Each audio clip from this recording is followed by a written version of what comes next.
শুধু একটা টপিক পড়ায় আমি শেষ করব। আশা করি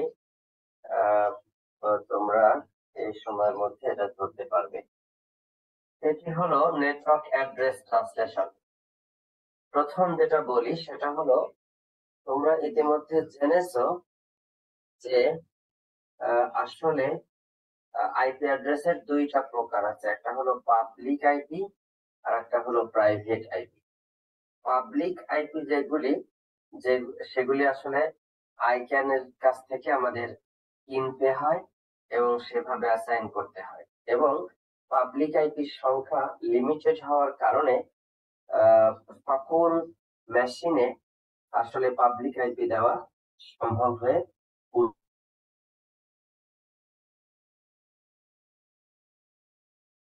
এই কারণে যেটা করা হয়েছে সেটি হলো পাবলিক আইপির পাশাপাশি লোকাল মেশিন গুলিকে রিপ্রেজেন্ট করার জন্য, অ্যাড্রেসিং করার জন্য প্রাইভেট আইপি ব্যবহার করা হয়েছে। নাম শুনে বোঝা যাচ্ছে এই আইপি অ্যাড্রেস গুলির শুধুমাত্র এবং কেবলমাত্র নিজের বাসা বা নিজের প্রতিষ্ঠান বা নিজের অফিস, স্কুল বা কলেজ, এইগুলির মধ্যেই এইটার ভিজিবিলিটি সীমাবদ্ধ থাকবে। বাহিরের ইন্টারনেট থেকে আইপি অ্যাড্রেস গুলি দেখা যাবে না। যেরকম ধরো, ধারণাটা এরকম, এটা একটা লোকাল এরিয়া নেটওয়ার্ক। এই লোকাল এরিয়া নেটওয়ার্কের সবগুলি কম্পিউটারে 10.0.0.1 আইপি অ্যাড্রেসটা দেওয়া হয়েছে। এই ব্লকটা আসলে ক্লাস এর এই ব্লকটা 10.0.0.0 এই ব্লকটা রাখা হয়েছে হলো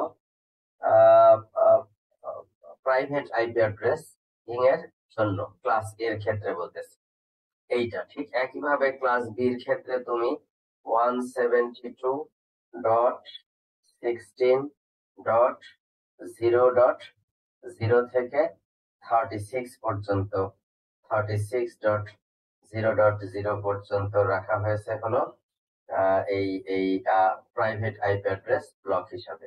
একইভাবে ক্লাস সির ক্ষেত্রে 192.168.0.0 থেকে এই ব্লকটাকে রাখা হয়েছে হলো তোমার প্রাইভেট আইপি অ্যাড্রেস এর জন্য।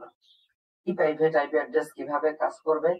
এই আইপি অ্যাড্রেস গুলি আমি লোকাল মেশিনে বসায় দিব, এইগুলি প্রাইভেট, এবং এদের একটা রাউটার থাকবে যেটাকে আমরা নেট রাউটার বলছি, নেটওয়ার্ক অ্যাড্রেস ট্রান্সলেশন রাউটার।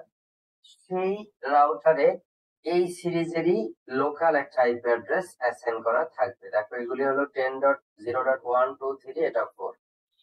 কিন্তু এইটার এই পাশে বাম পাশে এক্সটার্নাল ইন্টারনেটের সাথে যেটা কানেক্টেড থাকবে সেইখানে একটা পাবলিক আইপি অ্যাড্রেস থাকবে।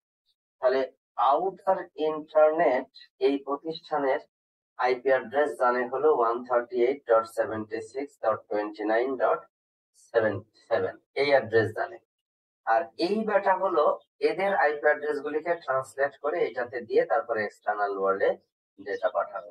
কিরকম ভাবে পাঠাবে? এটা খুব সহজ। দেখো সে করবে কি, এই এই এই সকল আইপি অ্যাড্রেসের একটা প্রিফিক্স মেনটেন করবে এবং সেই আইপি অ্যাড্রেসকে সে চেঞ্জ করে দিবে, এবং আইএসপি থেকে এগুলিকে এমন ভাবে রিপ্রেজেন্ট করবে যেন সকল প্রাইভেট আইপি অ্যাড্রেসের হয়ে সে হলো ইয়েতে পাঠিয়ে দিবে, তার যে নিজস্ব যে অ্যাড্রেস আছে সেটাতে সে পাঠিয়ে দিবে। কিরকম দেখো, এইখানে আউটগোয়িং ডেটাগ্রামকে সে দিবে, এই ছবি দিয়ে বোঝায় তাহলে আরো পরিষ্কার বোঝা যাবে। রাইট, এখানে যখনই একটা প্যাকেট এখান থেকে রিকোয়েস্ট আসবে, হোস্ট এত পাঠালো, এই প্রথম হোস্টটা পাঠালো ডেটাগ্রাম এই মেশিনকে পাঠাতে চাচ্ছে 128 মেশিনটা ইন্টারনেটের এইখানে কোথাও আছে। এরকম একটা রিকোয়েস্ট যখনই আসলো, ওই রাউটার কি করবে, তার একটা নেটওয়ার্ক অ্যাড্রেস ট্রান্সলেশন টেবিল থাকবে। এইটা হলো এই রাউটারের হলো ওয়ান side, wide area network side, আর এইটা হলো এই রাউটারের হলো ল্যান সাইড। একটা ওয়ান সাইড, একটা হলো ল্যান সাইড। ওয়ান সাইডের অ্যাড্রেস এই যে দেখো, ওয়ান সাইডের অ্যাড্রেস কত? এইটা 138.76.29.7। এই রাউটারের এই পার্টিকুলার অ্যাড্রেস হলো এই অ্যাড্রেস এখানে বসাবে এবং একটা নতুন পোর্ট নাম্বার বসাবে কত 5001। কিন্তু এখান থেকে যেটা আসছিল সেটার অ্যাড্রেস কত, সেটা হলো 10.0.0.1 আর পোর্ট নাম্বার হলো 3345। এইটা সে কি করবে, এই যে 3345 এইটা সে এখানে সেভ করে রেখে এই রাউটার এক্সটার্নাল ওয়ার্ল্ড এর কাছে এই সোর্স হিসাবে এই মেশিনের নাম না দিয়ে সোর্স হিসাবে নিজের নাম দিয়ে দিবে, নিজের অ্যাড্রেস দিয়ে দিবে, নিজের পোর্ট নাম্বার দিয়ে দিবে। এবং সে করবে কি, যে সে এই ডেস্টিনেশনের কাছে পাঠিয়ে দিবে। এক্সটার্নাল ওয়ার্ল্ড এই রাউটারকে চিনতেছে, এই মেশিনটাকে চিনে না। এক্সটার্নাল ওয়ার্ল্ড এই রিকোয়েস্ট যাওয়ার পরে ওই রিকোয়েস্ট এখান থেকে সার্ভিস হয়ে তারপরে যখন এই রেজাল্টটা এখানে আসলো, আসার পরে দেখো এখান থেকে ডেস্টিনেশনে আসলো, আসার পরে ও চেক করে দেখবে যে এই পার্টিকুলার ডেস্টিনেশনের জন্য অরিজিনাল যে সোর্স সেটা কত ছিল, এইটা ছিল। এইটা আসার সঙ্গে সঙ্গে সে আইডেন্টিফাই করে ওর কাছে প্যাকেট পাঠায় দিবে। দ্যাট মিনস ও হলো কাইন্ড অফ ব্রোকার হিসাবে কাজ করতেছে। ব্রোকার হিসাবে কাজ করতেছে কার জন্য? লোকাল এরিয়া নেটওয়ার্কে যত মেশিন আছে সকলের জন্য। ইনফ্যাক্ট গ্রিন বিশ্ববিদ্যালয়ের ল্যাবরেটরি, অফিসে, সকল জায়গায় যে সমস্ত কম্পিউটার আছে, এমনকি তোমার যে ওয়াইফাই রাউটার গুলি আছে, সব কিন্তু তোমাকে প্রাইভেট আইপি অ্যাড্রেস দিয়ে সার্ভিস প্রোভাইড করতেছে। এবং ওখানে যে নেটওয়ার্ক অ্যাড্রেস ট্রান্সলেটর আছে, সে এই রিকোয়েস্টটা রিসিভ করবে, রিসিভ করে এক্সটার্নাল ওয়ার্ল্ডে পাঠিয়ে দিবে। সেখান থেকে তারপরে ডেটা আসলে পরে এরপরে সেগুলো পাঠাবে। তো এইভাবে আমাদের দেখো নেটওয়ার্ক অ্যাড্রেস ট্রান্সলেশন করলে আমার কত সুবিধা। সেটা হলো আমাকে কোনো আইপি অ্যাড্রেস কিনতে হচ্ছে না। দুই হলো এইভাবে যদি আমি করি, আইপি তে আমার তো 2 to the power 32 bit IP address, তো 2 টু দি পাওয়ার 32 সংখ্যক সর্বোচ্চ আইপি অ্যাড্রেস দেওয়া সম্ভব।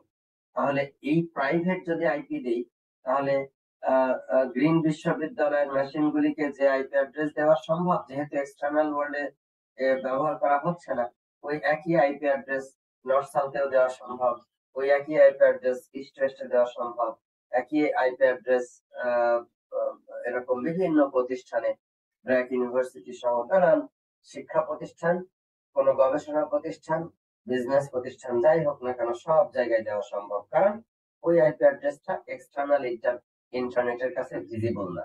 কিন্তু এই যে রাউটারে যে আইপি অ্যাড্রেসটা দিলাম, এইটা ইউনিক আইপি অ্যাড্রেস 138.76.29.7।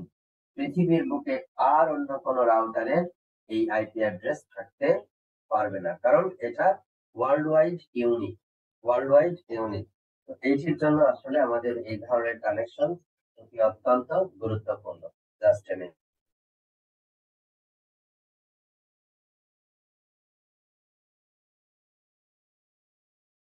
তো যেটি হয়েছে সেটি হলো এই জায়গাটা আমাদেরকে কি করতে হবে, স্টাবলিশ করতে হবে যে নেটওয়ার্ক অ্যাড্রেস ট্রান্সলেশনের মাধ্যমে আমরা আইপি অ্যাড্রেসের সংখ্যা কমাতে পারি।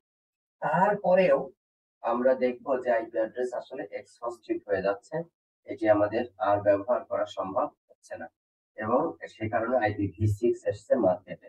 তো আউটগোয়িং ডেটাগ্রামের ক্ষেত্রে আইপি অ্যাড্রেসটাকে রিপ্লেস করে দিবে সোর্স পোর্ট নাম্বার দিয়ে, নতুন একটা আইপি অ্যাড্রেস এবং পোর্ট নাম্বার দিবে, এবং সেই পোর্ট নাম্বার অনুযায়ী এক্সটার্নাল ওয়ার্ল্ড এর কাছে পরিচিত হবে, এবং ওইটা হলো একটা নেট অ্যাড্রেস ট্রান্সলেশন টেবিলের মধ্যে রাখবে, একটু আগে যেটা ছবির মাধ্যমে দেখাইলাম। ওই অ্যাড্রেস অনুযায়ী পরবর্তীতে এক্সটার্নাল ওয়ার্ল্ড থেকে ডেটা আসবে, সে আবার লোকাল নেটওয়ার্কে পাঠিয়ে দিবে। আর ইনকামিং ডেটাগ্রামের ক্ষেত্রে ওই অ্যাড্রেসটাকে আবার এখন সে রিপ্লেস করে দিবে, সোর্সের অ্যাড্রেস দিবে, রাউটারের অ্যাড্রেস, আর নতুন পোর্ট নাম্বার দিয়ে সে হলো অরিজিনাল যে সেন্ডার ছিল তার কাছে সে পাঠিয়ে দিবে। এইভাবে সে একটা ব্রোকারের মতো কাজ করতেছে, এবং সেই কারণে এটিকে আমাদের পাঠানো সম্ভব হবে। তো এই হলো আজকের নেটওয়ার্ক অ্যাড্রেস ট্রান্সলেশনের উপরে টপিক। আগামী দিন আমরা ICMP পড়বো, এবং আমরা হলো IPv6 পড়বো, এবং সে অনুযায়ী সামনে আমরা আলোচনাটা